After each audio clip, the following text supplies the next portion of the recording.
This is where my parents live," Mark suddenly declared upon his visit. Behind him, his in-laws nodded happily.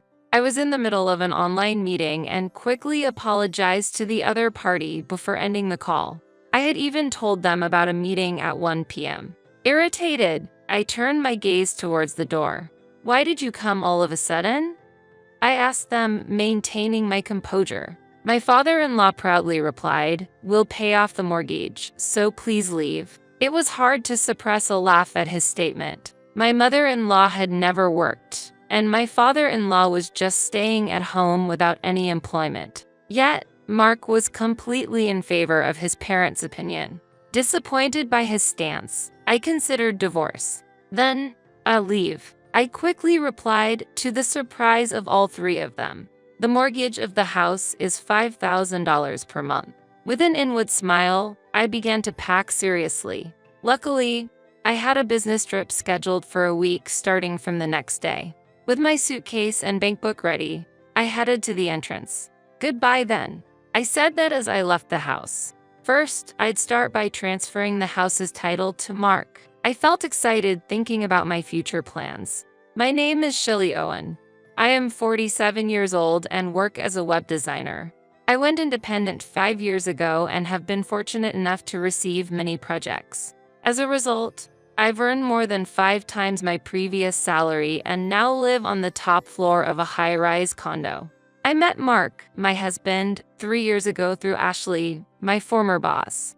He is Ashley's cousin. He's kind and honest but had trouble maintaining relationships, so he had been single for a long time. Around that time, my business was doing well and I bought the top floor of a high-rise condo, doubling as an office. I wasn't planning on marrying, but Ashley strongly suggested I meet Mark. When I met him, he was very gentle and attractive, looking much younger than his actual age. He listened to me talk about my job and complimented me a lot, which drew me to him quickly. We started dating and got engaged within 6 months. My parents had already passed away, and my only relative was my brother. So, my brother and his wife also attended the family meeting. From Mark's side, his parents and cousin Ashley came. The meeting went smoothly overall. However, my sister-in-law's comment, "This seems tough," left me puzzled. I never imagined her words would become reality. After marrying, Mark moved into my house, and we started our life together. His workplace was harsh, requiring him to leave early in the morning and return home past midnight. Despite this, his salary was only a quarter of mine. I suggested to Mark, who was exhausted and went to sleep immediately every day, "It's bad for your health. Why don't you look for another job?" However, he reprimanded me with a face full of anger. "Are you saying I should quit my job? Are you looking down on me because I earn less?" I was surprised by Mark's strong reaction, as we had never argued before. Feeling uncomfortable about unintentionally disrespecting his job, I decided to apologize sincerely. "I'm sorry. I didn't mean it that way. I'm just worried about your health." My apologies, too. I overreacted. "You've always taken care of the house, and I shouldn't have scolded you." With Mark quickly calming down and apologizing, our first argument ended swiftly. However, it became difficult to suggest a job change afterward. Mark's return time got even later, and he eventually spent half the week at the office. While I was concerned about his health, he seemed to enjoy his job. So, I decided to support him as much as I could, creating a relaxing environment whenever he returned home. "Hey, about my dad's medical expenses, could we increase the remittance a bit?" Mark suggested this when his father was in the hospital with back pain. Sighing inwardly at his request in his father's hospital room, I didn't hesitate to help my in-laws, as I had no parents of my own. Our household depended on my income, with Mark contributing a part of his salary to his parents. His salary wasn't low for a man in his 40s, but the exact amount he kept for himself was unclear. However, it was evident he was providing enough for his parents not to struggle. I couldn't agree when he insisted on increasing the remittance because it was in the first place possible only due to my income. Yet, it was hard to refuse in front of his parents. "Mark, you're really kind. "Thank you so much. It's a big help," they said, looking at me and Mark. Under their pressure, I reluctantly agreed to increase the remittance. Afterward, my in-laws started demanding money for various reasons, not just the remittance.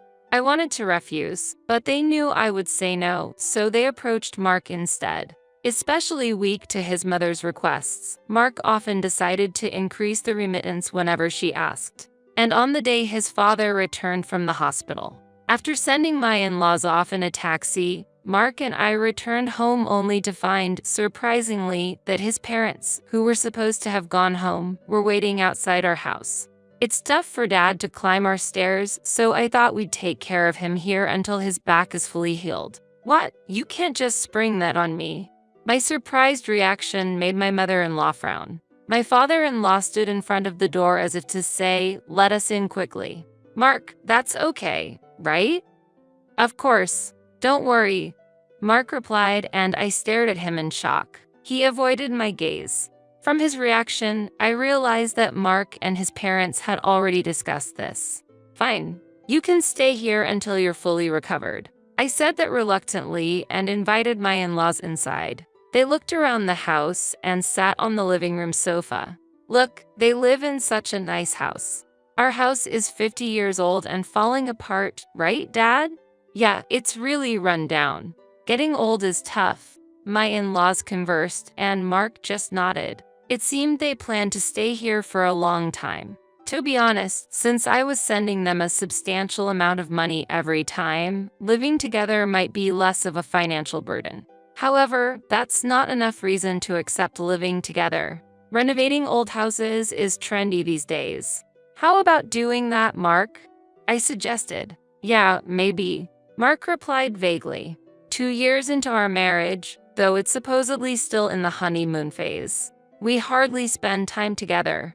We haven't even gone on a honeymoon, and this place was my home and office. It's fine when Mark is out for work, but my in-laws would be here all day. With them around, meetings in the living room become difficult. If we were to live together, I'd prefer moving into my in-laws' house and using this place solely as an office. Thanks to my initial resistance, the in-laws didn't bring up living together again. However, even months after my father-in-law's discharge from the hospital, my mother-in-law showed no intention of taking him back, only returning to their home to clean. Moreover, their belongings started overflowing from the guest room into the living room.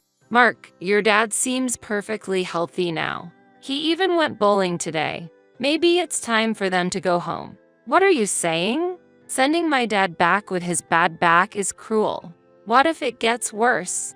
Mark raised his voice, and I fell silent. Seeing my reaction, Mark seemed to think that raising his voice would make me comply. He frequently insisted loudly on his opinions.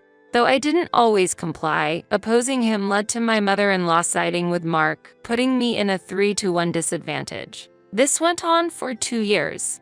During this time, I took care of all the housework while my in-laws often went out to enjoy themselves. Despite his back being fully healed, my father-in-law showed no signs of returning home. "Sorry, I have a meeting at 1 p.m. today, so I'll eat lunch in my room." "Okay, but leave the dishes for later," my mother-in-law replied without looking up as I put lunch on the table. Mark had taken the day off and was planning to go out with my in-laws in the afternoon. He wouldn't take time off for our anniversary but would do so on his parents' requests. Thinking this, I responded, understood, and headed to my office. Right at 1 p.m., my online meeting started, but about 10 minutes in, footsteps approached, and the door burst open. "This is where me and my parents live," Mark declared, barging into the room with my in-laws nodding behind him. I hastily apologized to the meeting participants and ended the call. "I told you I had a meeting at 1 p.m., I complained internally while heading towards the door. "Why are you doing this all of a sudden?" I asked calmly, only for my father-in-law to smugly say, "We'll pay the mortgage, so you can leave." I struggled to suppress my laughter at his words. My mother-in-law had never worked, and my father-in-law stayed at home without working.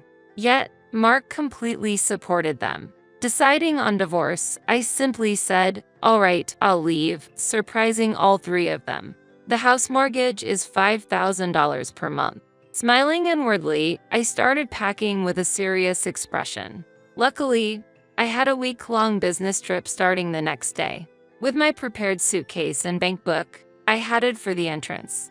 "Goodbye then," I said before leaving my home. The first thing to do was to transfer the house title to Mark. Feeling excited about the next steps, I checked into a hotel and immediately contacted a real estate agent to transfer the house to Mark, including the mortgage. The transfer depended on Mark's ability to pay the mortgage. If he couldn't, he'd have to make a lump sum payment or sell the house. I accepted this and asked the agent to find me a new home and office. My work could be done from anywhere with a computer, but I needed an office for calm discussions with clients. The agent found a suitable place about 40 minutes drive from my previous place. It was well equipped, with excellent security. I viewed it and decided to buy it immediately after returning from the trip. It was a luxurious apartment, almost like a villa. It felt a bit too luxurious, but I considered it a reward for my efforts and decided to buy it. I could move in within a week, so I stayed in temporary accommodation until then. After all the necessary documents were ready, I left the packing and moving process to a moving company. Mark apparently hadn't been informed about the mortgage transfer. During the move, my in-laws and Mark helped while speaking ill of me.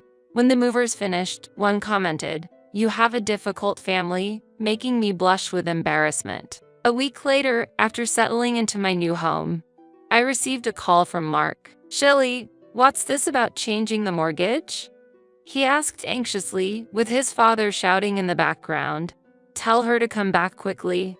It seemed that Mark finally understood the situation about the mortgage. "But we're getting a divorce, right?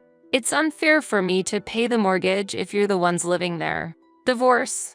I never mentioned anything about a divorce," Mark exclaimed. However, I couldn't agree with him if he intended to act like they never told me to leave the house. I pressed the play button on the nearby computer, and our conversation from that day started playing. "Why did you record this?" Mark was startled. "I was in a web meeting, so I recorded it for documentation," I explained. "I usually use an IC recorder for meetings and share the recorded audio after getting consent from the other party." I had mentioned this to Mark before, but he seemed to have forgotten. "Really? Is that true?" Mark sounded flustered over the phone. "So, good luck with the mortgage repayments. But first, you'll have to pass the credit check," I said. "How much is the mortgage anyway? Can I afford it on my salary?"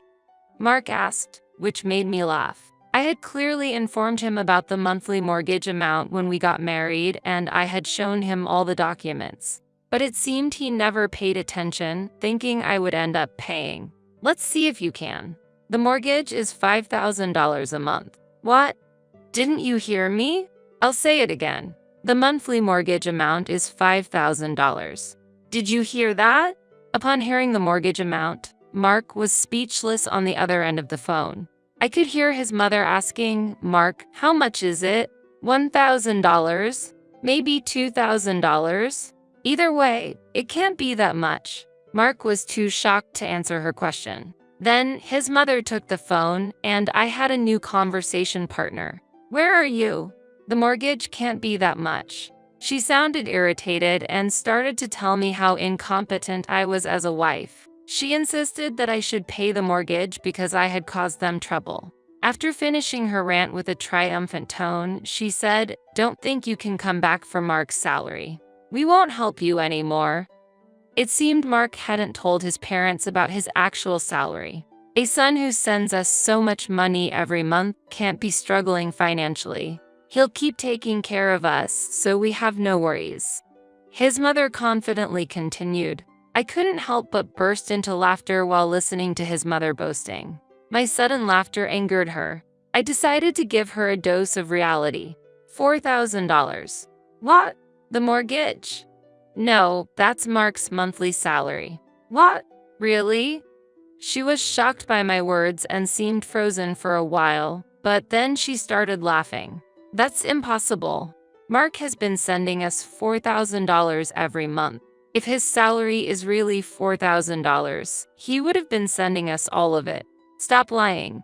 That's right, but I've been covering all his personal expenses and pocket money.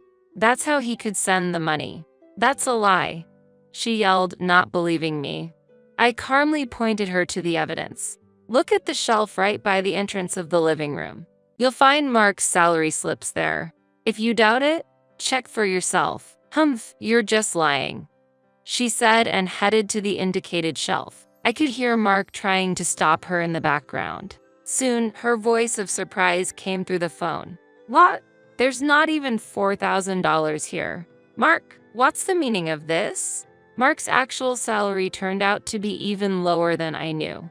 I could hear the in-laws questioning Mark in the background. You might not hear me, but just so you know, the house mortgage is $5,000 a month. Take care, I said as loudly as possible.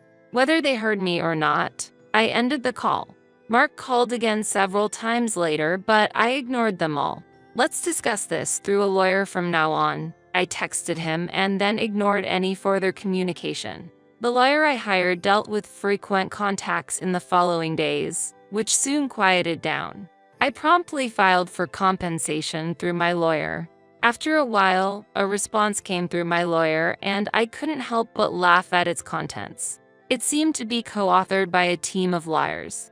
Mark's side had hired lawyers too, but their claims were laughable. The allegations by Shelley are false, and the real victim is our client. We demand compensation for emotional distress. All I could say to my lawyer was, I'm sorry. The divorce was nearing, but our relationship as a couple was still ongoing. I wanted to get away from a husband who could make such demands. My client wants to meet and discuss in person. It seems Mark doesn't know about this, my lawyer said, handing me a letter. The letter briefly requested to verify the truth behind Mark's claims. I agreed through my lawyer and chose a location far from my current residence for precaution. At the scheduled meeting with the opposing lawyer, Mark didn't show up. The lawyer was young and polite, greeting me properly upon arrival. He revealed that his client was actually Mark's mother. According to him, Mark remained silent during their discussions, keeping his head down. His parents kept accusing me, claiming I fabricated fault to demand compensation. As I listened to this, the lawyer handed me a document. It detailed the malicious actions I allegedly committed. However, the lawyer felt that it was intentionally crafted to demean me. I explained each point in detail. The opposing lawyer nodded earnestly, showing understanding. My lawyer presented evidence in line with my explanations. I see, the content of your statements is completely different. You, Shelley, have solid evidence and a strong case, he commented. This part is reversed. Which part? After I pointed out and corrected a mistake, the opposing lawyer was visibly shocked. Once the explanation concluded, he left the room with the same politeness as when he arrived. My lawyer and I strategized to expose Mark and his parents' falsehoods. We also reached out to other relevant parties to set up a meeting to discuss compensation. About a month after the meeting with the opposing lawyer, Mark and his parents arrived, looking haggard. His mother glared at me as if seeing an enemy. You seem to be enjoying all this trouble. Who do you think is responsible for this situation? She seemed dissatisfied with the private dining room I had chosen. It was unfortunate that she didn't like the upscale restaurant she used to favor. However, her irritation might also be influenced by the fact that the opposing lawyer, having learned the truth, dropped their defense. Mother, you used to like this place, right? I thought you'd be pleased, I said deliberately, but she responded with an unhappy face. We entered the restaurant, greeted by the staff who were informed about the situation, and led to a private room. Mark didn't speak until we were seated in the room, then suddenly became emotional. Shelley, I was wrong. Please help me. I can't survive like this. I'll do anything you say from now on. Please come back. Mark's parents were stunned by this unexpected plea. I smiled kindly at Mark, and he seemed momentarily relieved. However, I signaled my lawyer, who then handed Mark a document. Reading it, Mark turned pale. What is this? What's wrong, Mark? Show me. While Mark struggled for words, his mother snatched the document, glaring at me furiously. The document contained Mark's claims, each refuted in red ink. "Shelley, how dare you underestimate us? Enough is enough." "Unfortunately, Mother, I'm only telling the truth." She gritted her teeth at my response. Suddenly, my face was splashed with water. "How dare you still act so arrogantly? Even as a daughter-in-law, we tolerated your infidelity, so you should be grateful and dedicated to your husband's family." To my shock, it was my father-in-law who had thrown the water. He glared at me, panting. Incredible to throw water during a meeting, especially with lawyers present. I burst into laughter at the absurdity. My laughter surprised everyone, including my lawyer. Still laughing, I responded to his anger. "Yes, it seems I wasn't the perfect wife. I had my earnings taken, was burdened with all household chores, and even though I said I didn't want children, I was berated for being infertile. I'm not strong enough to endure that." Still defiant. "You should understand by now. Once we're divorced, I'll have nothing to do with you. How about her as a new wife candidate? She's young, might be good for you." I signaled my lawyer, who, regaining composure, pulled out a photograph. It showed Mark entering a hotel with a young woman. "What is this?" I took it. Entering the room was my former boss and Mark's cousin, Ashley. Mark was shocked and speechless at the sight of Ashley. Ashley sat next to me and handed me a handkerchief. "Uncle, Aunt, I didn't introduce Mark to Shelley to make her unhappy. Ashley, this is a misunderstanding, you see." His mother began making excuses to Ashley in a sweet voice. Ashley's parents are Mark's uncle and aunt, and his parents can't be too assertive with them. Ashley had informed me that her parents were angry about this matter, so it's likely they will reprimand his parents. Seeing Mark and his parents quiet down, I submitted the divorce application and documents related to compensation. Mark seemed to want to say something but remained silent under Ashley's sharp gaze, promptly signing the documents. "By the way, this woman has a message for you. She wasn't aware that you were already married. She had already met with my parents and booked a wedding venue, calling this a fraud. She is demanding compensation, so be prepared." "What? That can't be true." Shocked by the decisive message, Mark began to cry in despair.